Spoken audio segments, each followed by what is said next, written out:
শুধু নেতার পরিবর্তন, দলের পরিবর্তন করলেই এই দেশে কোনোদিন শান্তি আসতে পারবে না, যতদিন পর্যন্ত নীতি আদর্শে পরিবর্তন না হবে।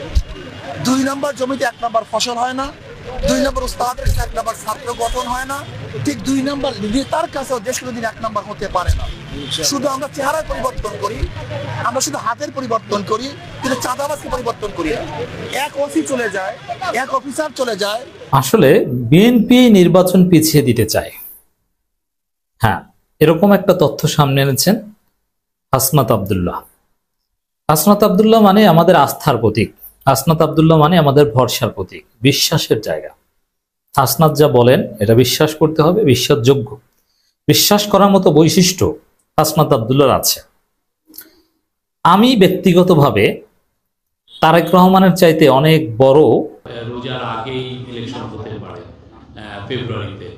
তো এই বিষয়ে নির্বাচনের প্রস্তুতির বিষয়ে আসলে আজকে পুরো প্রায় 2 ঘন্টার মিটিংয়ে রিভিউ করা হয়েছে এবং আজকে অনেকগুলো ইম্পর্টেন্ট নির্দেশনা দিয়েছেন চিফ অ্যাডভাইজার। প্রথম নির্দেশনা ছিল যে আইন শৃঙ্খলা বিষয়ক যত প্রস্তুতি নির্বাচনকে ঘিরে সব প্রস্তুতি উনি নিতে বলেছেন বাই ডিসেম্বর। এই ডিসেম্বরের মধ্যে সমস্ত প্রস্তুতি শেষ করতে বলেছেন বাই ডিসেম্বর। মানে এই প্রস্তুতিগুলোর মধ্যে অনেক 2 নাম্বার নেতা দিয়ে বাংলাদেশ কখনো 1 নাম্বার চলবে না। চাঁদা চাঁদা চাঁদা, শুধু বিএনপির লোক চাঁদা নিচ্ছে, যেখানে যান সেখানে বিএনপির নেতারা চাঁদা নিচ্ছে। তো দর্শক শ্রোতা, সারা বাংলাদেশে যদি বিএনপির নেতারা চাঁদা নেয়, তাহলে বাকি যে অন্য সংগঠনগুলো রয়েছে তারা কি করছে? সুপ্রিয় দর্শক, এমনই কিছু মন্তব্য করেছেন চরমোনাই পীর, যে কথাটি শুনলে আপনার গায়ের পশম দাঁড়িয়ে যাবে। এখন সবাই নির্বাচনের আগে আল্লাহর অলি হয়ে যাচ্ছে, শুধু একাই বিএনপির দোষ, আর কেউ, আর কোনো দল বাংলাদেশে দুর্নীতি করছে না। একবার ক্ষমতায় গিয়ে দেখেন না, বাংলাদেশের সমস্ত রাজনীতিকে এলো চোরের। এখন সব দোষ বিএনপির দিচ্ছে। যারা বিএনপির দোষ দিচ্ছে তারা যদি ক্ষমতায় যায়, তারাও বিএনপিতে বেশি চাঁদাবাজি করবে, বিএনপি থেকে বেশি দুর্নীতি করবে।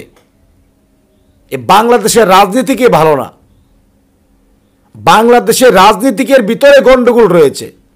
এখন যে দাঁড়াবে, যে প্রার্থী হবে, সেই প্রার্থী আরেক প্রার্থীকে দোষ দিবে, এটাই বাস্তবতা।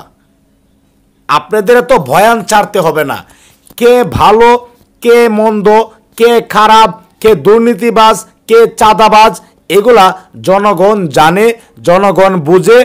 যার ভোট তাকে দিবে, যাকে খুশি তাকে দিবে। মিডিয়ার সামনে এসে ভাইরাল হওয়ার জন্য এক একজন এমনভাবে বক্তব্য দিচ্ছে, মাথায় নষ্ট হয়ে যায়। তো সুপ্রিয় দর্শক শ্রোতা, বাংলাদেশের নির্বাচন পিছিয়ে দিতে চায় বিএনপি। জনসম্মুখে এসে, মিডিয়ার সামনে এসে বলছে যে নির্বাচন সবার আগে চায় বিএনপি, কিন্তু তলে তলে বলছে বাংলাদেশে নির্বাচন পিছিয়ে দিতে চায়। এই নিয়ে চাঞ্চল্যকর কিছু তথ্য ফাঁস হয়েছে। আর এনসিবির যে নেতাকর্মীরা রয়েছেন, যারা একসময় সেই আওয়ামী লীগের দূষর ছিলেন, যারা একসময় আওয়ামী লীগের কলিজা ছিলেন, যারা ছাত্রলীগের প্রাণ ছিলেন, তারা এখন বড় বড় নেতা। তো সুপ্রিয় দর্শক, এদিকে আরও একটি ব্রেকিং নিউজ যেটি আমরা জানতে পারলাম, কতটুকু সত্য জানি না। বিএনপির স্বরাষ্ট্রমন্ত্রী লুৎফুজ্জামান বাবর বিএনপি থেকে পদত্যাগ করে জামাতে জয়েন করেছে। তো এই নিউজটি কতটুকু সত্য এখন আমরা সঠিকটি জানি না। তো সুপ্রিয় দর্শক, ইতিমধ্যেই ভিডিও শুরুতেই যে বিশেষ অংশগুলো দেখেছেন, সম্পূর্ণ ভিডিওটি থাকবে আজকের এই ভিডিওতে। ইতিমধ্যেই ডক্টর ইউনূস স্যারে নির্বাচন ডিসেম্বরের মধ্যেই নির্বাচন হবে ঘোষণা দিয়েছে, সেটা প্রেস ব্রিফিংয়ে প্রকাশ করা হয়েছে। আর কোনো দেরি নয়, ডিসেম্বরে হবে নির্বাচন। তো সব কিছু মিলিয়ে আজকের এই ভিডিওটি অত্যন্ত গুরুত্বপূর্ণ হতে যাচ্ছে। কে কোন জেলা থেকে আজকে আমাদের এই ভিডিওটি দেখছেন অবশ্যই কমেন্টসের মাধ্যমে জানিয়ে দিন। দয়া করে আজকের এই ভিডিওটি আপনারা সোশ্যাল মিডিয়াতে শেয়ার করে দিন। দয়া করে চ্যানেলটি সাবস্ক্রাইব করে রাখুন। বিশ্বাস করার মতো বৈশিষ্ট্য হাসনাত আব্দুল্লাহর আছে। আমি ব্যক্তিগতভাবে তারেক রহমানের চাইতে অনেক বড় বীর মনে করি হাসনাত আব্দুল্লাহকে। বাংলাদেশের পার্সপেক্টিভে তারেক রহমানের যে অবদান তার চাইতে হাজার গুণ বেশি অবদান এই ছোট্ট আমার স্নেহের ছোট ভাই হাসনাত আব্দুল্লাহ। হাসনাত এই ছোট জীবনে যা করেছেন তারেক রহমান সেটা করতে পারেন, অসম্ভবকে সম্ভব করেছেন। হাসনাতের যে সাহসিকতা, এটা এর অর্ধেক বা 100 ভাগের 1 ভাগও তারেক রহমান দেখাতে পারেনি। তো দর্শক, হাসনাত আব্দুল্লাহ বলেছেন যারা সংস্কার পিছিয়ে দিচ্ছে তারাই নির্বাচন পেছাতে চায়। এর অর্থ কি দাঁড়াবে? সংস্কার পিছিয়ে দিচ্ছে কারা? বিএনপি। নির্বাচন পিছিয়ে দিতে চায় কারা? বিএনপি। ক্লিয়ার কথা, প্রমাণিত হলো যে বিএনপি নির্বাচন পিছিয়ে দিতে চায়। হাসনাত আব্দুল্লাহ যে তথ্য দেন, ইজ ইট ট্রু? কেন, কিভাবে? যেমন বিএনপি উপরে উপরে বলছে এক্ষুনি নির্বাচন চাই, কিন্তু বাস্তবতা হচ্ছে সংস্কার ছাড়া বাংলাদেশের জনগণ কোনো নির্বাচন মানবে না। এখন সংস্কার যদি আপনি 5 বছর ঠেকিয়ে দিন তাহলে 5 বছরে কোনো নির্বাচন হবে না। একটা বিষয় স্পষ্ট, বাংলাদেশে বিএনপি যতই জিকির করুক, জিকির করতে করতে মুখে ফেনা উঠে যদি মারাও যায়, তারপরও জামাত চরমনাই এনসিপি কে বাদ দিয়ে কোনো নির্বাচন সম্ভব নয়, হবে না। এর অর্থ কি? যে নির্বাচন হতে হলে একটা ঐক্যমত লাগবে, আর ঐক্যমতটা হবে কিসের ভিত্তিতে বা কিসের পর? সংস্কারের পর। জামাত চরমনাই এনসিপি কখন বলবে না যে নির্বাচনে আর কোনো আপত্তি নেই? সংস্কারের পর বলবে না, আর বলার সাহসও পাবে না। এজন্য সংস্কার নিয়ে যত টালবাহানা করবে নির্বাচন তত বিলম্ব হবে। এটা কঠিন কিছু না। বিষয়টা যদি এরকম হতো যে দেশে আওয়ামী লীগ আছে, বিএনপিও আছে, তাহলে জামাত চরমনাই এনসিপি নির্বাচন বর্জন করলেও নির্বাচন করে ফেলতে পারত। যে না, বিএনপি আওয়ামী লীগ তো আছে, এখন আওয়ামী লীগ নেই, আপনি কাকে বাদ দিয়ে নির্বাচন করবেন? জামাতকে বাদ দিয়ে সম্ভব? আওয়ামী লীগ তো তাদের ওই যে ডোমেস্টিক অ্যানিমাল কি বলে বাংলায়, গৃহপালিত বিরোধী দলকে নিয়ে নির্বাচন করত। একটা দলকে গৃহপালিত বিরোধী দল বানাতো, জাতীয় পার্টিকে, কিংস পার্টিগুলো নিয়ে নির্বাচন করতো, ডামি প্রার্থী দিত। কিন্তু বিএনপির তো কিংস পার্টিও নাই, বিএনপির তো গৃহপালিত দলও নাই। গৃহপালিত দল 2-1টা ঠিক করেছিল, তারা দৌড় দিয়ে চলে গেছে চরমনাই জামাত বলায়। এখন এর অর্থ হচ্ছে বিএনপি যদি ক্ষমতাও এখন আসে, সাপোজ তত্ত্বাবধায়ক সরকার বা অন্তর্বর্তী সরকার, বিএনপি সরকার, অথবা ইউনূস সাহেব চলে যেতে পারেন, হয়তো চলে গেলেন, তারপরে যিনি অন্তর্বর্তী সরকারের প্রধান উপদেষ্টা হলেন তিনি একদম বিএনপির দালাল।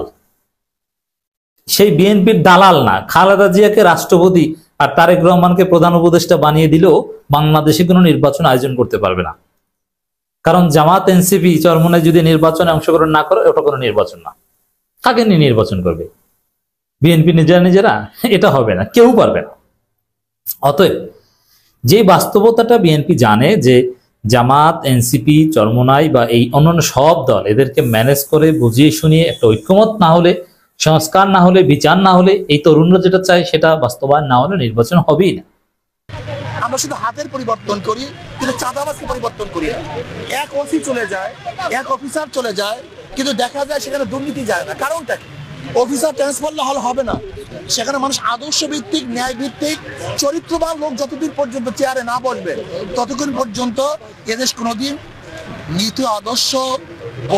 নীতি আদর্শের কোনোদিন প্রতিফলন ঘটবে না। দেখেন, আমাদের 2 দিন আগে 2 দিন পরে সময় নিয়ে আমাদের কোনো মাথা ব্যথা নেই। আমরা চাই একটা নিরপেক্ষ গ্রহণযোগ্য নির্বাচন। এবং দেখেন, হাবিব আউয়াল সাহেব যিনি সিএসি প্রধান ছিলেন, তিনি স্পষ্ট বলেছেন যে এই বর্তমান সংস্কার ব্যতীত যদি নির্বাচন হয়, 1000 বছর নির্বাচন করলেও কোনদিন সুষ্ঠু নির্বাচন হবে না। এর জন্য আমরা মনে করি 2 দিন আগে 2 দিন পরে এটা বহুত বড় দেখার বিষয় না। আসলে সংস্কার ভিত্তিক যে নির্বাচন করে, সেই নির্বাচন গ্রহণযোগ্য নির্বাচন হবে না, সুষ্ঠু নির্বাচন হবে। ক্রিয়া নির্বাচন চাই, এর জন্য আসলে তো বিএনপিও জাতীয় সংসদ গঠন করতে চায়। আর জাতীয় সংসদ গঠন করার জন্য প্রয়োজন কি? সবাইকে মিলে। আর সবাই সংসদে যাওয়ার সবচেয়ে উত্তম পদ্ধতি হলো পিআর। পিআর যদি নির্বাচন হয়, পিআর সিস্টেমে সংখ্যানুপাতিক হারে নির্বাচন হয়, তাহলে সকল আদর্শের মানুষগুলি সংসদে যেতে পারবে, তাহলে সর্বজনীন সংসদ হবে।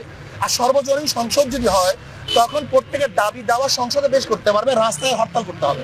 আমি মনে করি মব এটা খুব খারাপ একটা জিনিস, কিন্তু মব কেন হয় এইটার দিকে লক্ষ্য রাখা উচিত। মব তো আওয়ামী লীগের আমল হয়েছে।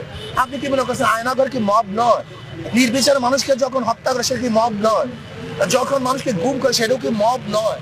এর অত্যাচার অবিচার আমিও তো মবের শিকার হয়েছিলাম, আমাকেও তো অ্যাসাল্ট করা হয়েছিল। কাজে আমি মনে করি যে মব এই সংস্কৃতি বন্ধ করা উচিত, আর মব যেন না হয় সেই ব্যবস্থা গ্রহণ করা উচিত। আপনারা দেখতেছেন সাংবাদিকদের প্রতিদিনের আমরা নিউজে কি দেখছি, বাংলাদেশে মানুষ ব্যবসা করতে পারতেছে না, আমাদের মা বোনদের ইজ্জত দিয়ে তারা ঘরে থাকতে পারতেছে না, আজকে যুবক সন্তানরা তারা থাকতে পারতেছে না। আজকে দেখা যায় বিএনপির কি গুণ, দেশের পাবলিক বলছে, আমি বলি না, বিএনপির কি গুণ, 9 মাসে 150 কোটি চাঁদা তুলে পল্টনে চলে যায় লন্ডন।